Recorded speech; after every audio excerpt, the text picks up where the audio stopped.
terima kasih Kang Yudi. Waduh, seru sekali ini ya. Nggak sadar ini waktunya. Oke, terima kasih berhak untuk mendapatkan akses gratis ini.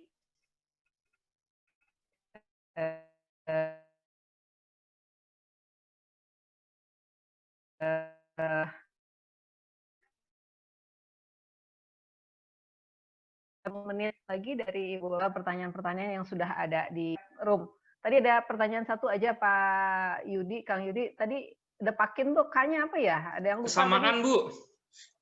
Kesamaan, oke. Jadi cari kesamaannya ya dari informasi-informasi itu. Oke, terima kasih Kang Yudi.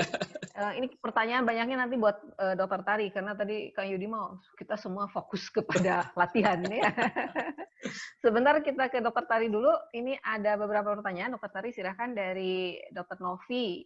Apa yang bisa kita lakukan untuk meningkatkan kemampuan memori kita dan mencegah penyakit yang menurunkan kemampuan daya ingat? Adakah suplemen yang bisa memboost daya ingat yang evidence based? Nah, ini mah kedokteran. Silakan Dokter Tari. Ya, mungkin kan ada beberapa penyakit yang berhubungan dengan gangguan memori ya, misalnya defisiensi vitamin B1 dan B12 untuk neurotropik untuk saraf itu juga bisa terganggu. Kalau kita kurang vitamin juga seperti itu. Kemudian penyakit-penyakit yang lain, misalnya penyakit metabolik, misalnya ada hipotiroid juga bisa bikin gangguan memori. Kemudian penyakit-penyakit yang lain, misalnya penyakit vaskuler yang faktor risikonya antara lain hipertensi, gula, dan jantung, ya kita menghindarkannya dari situ gitu. Kalau misalnya yang lain-lain mungkin tadi yang seperti sudah disebut Pak Yudi tadi ya, misalnya kurang istirahat, kemudian olahraga, kemudian ada makan makanan tertentu yang tadi disebutkan itu juga mungkin bisa membantu untuk meningkatkan daya ingat. Mungkin itu aja. Oke. Jadi nomor satu hindari penyakit kronis ya. Kemudian penyakit metabolik cukup istirahat. Penyakit metabolik ya. Kemudian cukup istirahat. Kemudian suplemen vitamin barangkali yang boleh, lebih banyak boleh membantu. Tambahan, gitu. Oke. Lanjutannya nih ada herbal, ginkgo biloba, semangka, coklat betul bisa meningkatkan daya ingat. Ya mungkin kalau untuk ginkgo biloba itu prinsipnya dia kan memperbaiki vaskularisasi darah ke otak. Jadi mungkin untuk demensia yang sebabnya vaskuler misalnya bisa boleh dicoba dipakai ginkgo biloba. Kalau untuk semangka saya mungkin masih kurang tahu ya efeknya ya. Kalau untuk coklat juga rasanya sih enggak ya, tapi dia lebih ke mungkin kualitas istirahat, kualitas tidur. Sehingga memorinya lebih baik gitu. Mungkin seperti itu. Oke.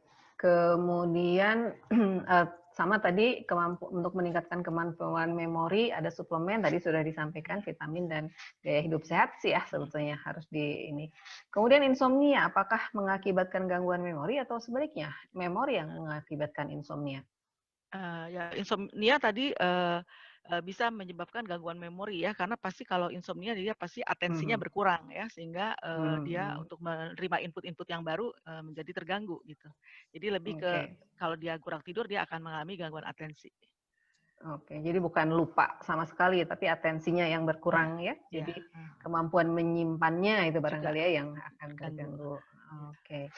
Kemudian daya ingat tadi sudah disampaikan oleh Kang Yudi bagaimana latihannya. Yang mau tahu lebih lanjut, ya mudah-mudahan ini Teh Hanifa dapat gratisnya nanti ya Kang Yudi ya. Kalau mau latihan lebih lanjut. Oke. Kemudian dari Mas Puguh nih, apakah gangguan memori bisa mengubah karakter?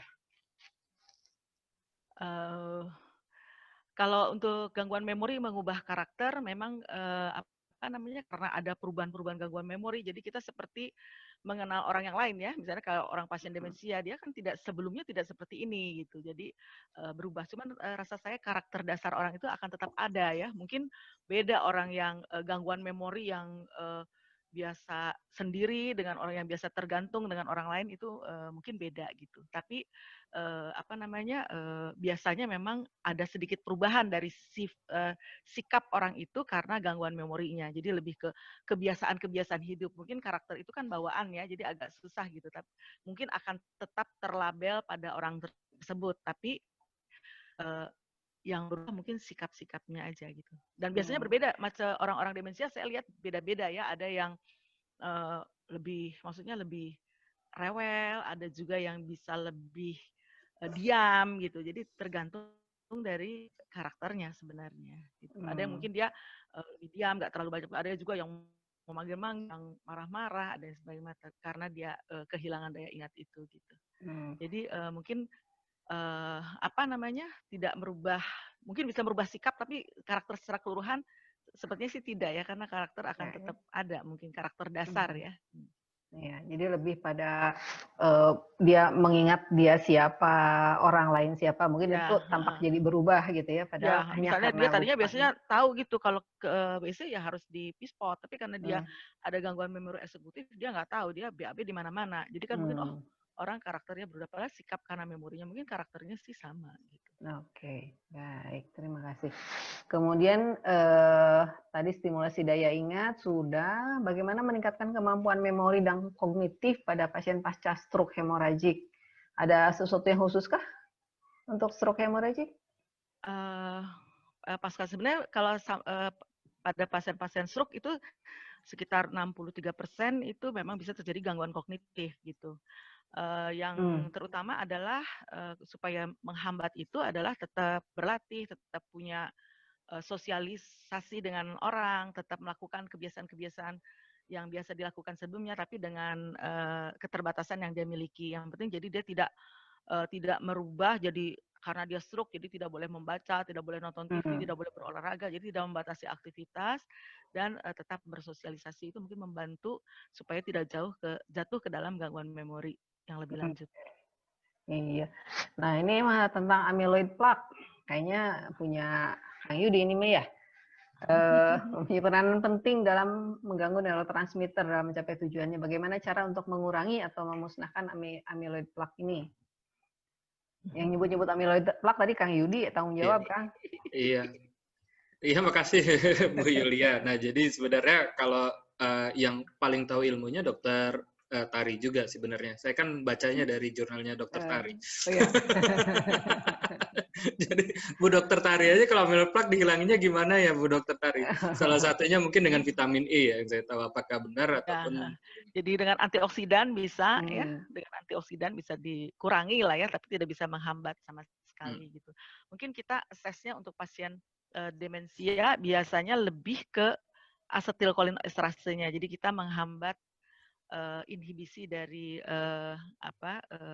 kolinesterase sehingga asetilkolinnya tetap ada terus. Jadi lebih banyak gitu daripada sekedar untuk amyloid betanya ini kita lebih kurang bisa intervensi lah untuk keberadaannya karena dia kan sifatnya memang proses degeneratif ya. Jadi kalau sudah ada terbentuk itu agak susah untuk menghilangkannya gitu.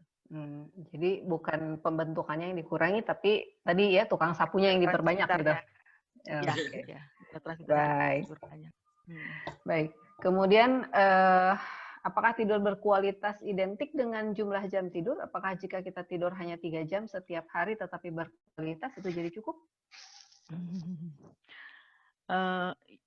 Ya tidur harus berkualitas ya. Kalau tidur tidak berkualitas tentu akan mempengaruhi ya karena misalnya tidur itu kan ada fase REM dan fase non-REM-nya. Jadi kalau memang bisa itu kita harus tidur fase yang non-REM. Karena kalau tidak misalnya metabolisme segala macam itu biasanya kita adanya di yang non-REM, termasuk pemulihan tubuh dan sebagainya. Kalau misalnya dia hanya pada fase REM itu nanti kita tidak bugar ya ke depannya gitu. Juga jumlah kayaknya kalau 3 jam itu kurang ya. Biasanya kita minimal 6-7 jam dianggap cukup istirahat gitu ya. Karena kita ada sindroma fatigue juga ya, di mana kalau fatigue juga ya kita akan mempengaruhi kita dalam atensi gitu. Oke. Kalau yang dari Bu Nuraini, Nurieti ini saya bisa jawab. Apakah di atas 60 masih melatih ingatan bisa lebih baik? Bisa. Saya yang jawab Kang itu. Setuju ya? Setuju, boleh.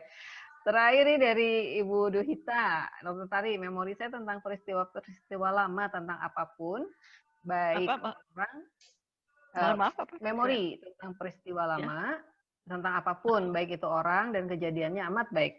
Sekarang short memory, saya mulai lupa-lupa. Apakah itu normal? Bu Duhita tuh teman sekelas saya. Jadi seumuran kita lah. Boleh nggak tuh short memory mulai lupa-lupa? Bisa mulai terjadi memori naruh barang gitu-gitu bisa mulai lupa-lupa, bisa pada umur di atas 50 ya sudah mulai bisa ada gangguan gitu. Tapi itu biasanya bentuknya mungkin gangguan memori yang ringan, mild cognitive impairment yang mungkin bisa ya harus dicari juga penyebabnya apa yang menyebabkan itu, dan harus diintervensi dengan mungkin latihan-latihan memori dan obat-obatan mungkin bisa dibantu. Oke, iya. Jadi harus ke Kang Yudi barangkali ya? Latihan. Jadi nggak denger ya. Baiklah, ini masih banyak pertanyaan lagi, tapi saya janji tadi cuma 10 menit tambahannya. Terakhir Kang Yudi ada tambahan? Baik, terima kasih saja Ibu, dan tetap terus maksimalkan fungsi otak kita. Kalau dulu kita kan ibaratnya kalau olahraga kalau bisa jalan dikit ya kita jalan gitu ya. Kalau dari mana supaya bergerak kan. Nah, sama juga kalau otak kita kalau ada yang bisa kita ingat, kita hitung dengan secara manual dan masih oke gitu ya. Gak apa-apa, kita lakukan aja untuk menyehatkan otak kita. Oke, terima kasih Kang Yudi. Dokter Tari, ada pesan khusus terakhir sebelum kita tutup? Mungkin kita bisa menghambat terjadinya gangguan memori pada kita, yaitu dengan cara tetap melakukan aktivitas sehari-hari, kemudian lakukan hal-hal yang kadang-kadang extraordinary, misalnya bepergian kemana, itu juga bisa membantu kita untuk memperbaiki atau meningkatkan memori kita. Kemudian apa yang sudah biasa kita kerjakan, ya kita kerjakan terus ya, karena kalau tidak diulang-ulang, diingat akan bisa terhapus dari memori kita. Kemudian ya tadi untuk melatihnya juga betul tadi memperkuat asosiasi ya, memori kortikal asosiasi untuk sensorik baik auditori, visual maupun somatosensori. Jadi dengan begitu kita akan memperkuat ingatan kita gitu. Mungkin itu kalau yang masih punya anak-anak bisa mulai dilatih, dan bisa kesempatan nih mulai anak-anak ada info kalau bisa melatih memori seperti ini, mungkin bisa beritahukan juga gitu. Oke, terima kasih. Jadi intinya dari pembicaraan kita hari ini adalah tidak tergantung usia, kita harus hidup sehat, kita harus istirahat yang cukup, olahraga yang baik, dan tetap berlatih. Latihan fisik, latihan otak juga sama-sama diperlukan agar kita tetap kuat dalam mengingat, memperkuat daya ingat, dan mempersehat kesehatan fisik secara umum, begitu barangkali ya.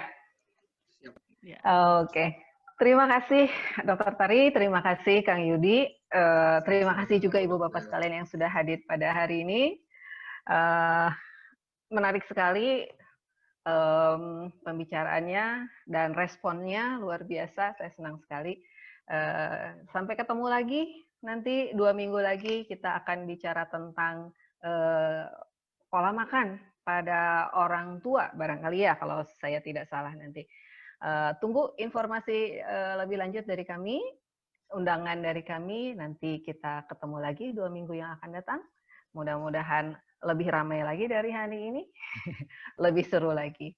Terima kasih atas perhatiannya, tetap sehat, tetap semangat, tetap meningkatkan daya ingat. Selamat sore, Assalamualaikum warahmatullahi wabarakatuh. Waalaikumsalam warahmatullahi wabarakatuh.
Makasih ya.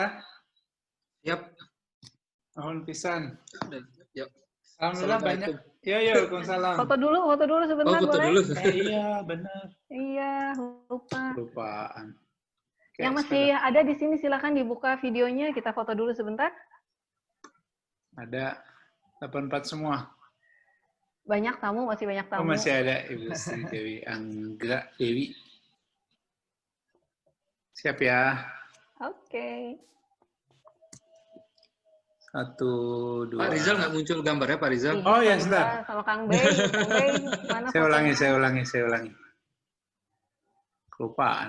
Baik. Kita mulai ya. Ya. 1, 2. Ya. Sebentar sekali lagi. 1, 2. Ya. Oke. Enggak, Terima kasih semuanya. Makasih semua. Sukses Ketemu semua. lagi 2 minggu Ya, lagi. makasih banyak. Makasih banyak, yo. Assalamualaikum. Pamit duluan ya. Assalamualaikum. Ya, saya matikan ya. Yo.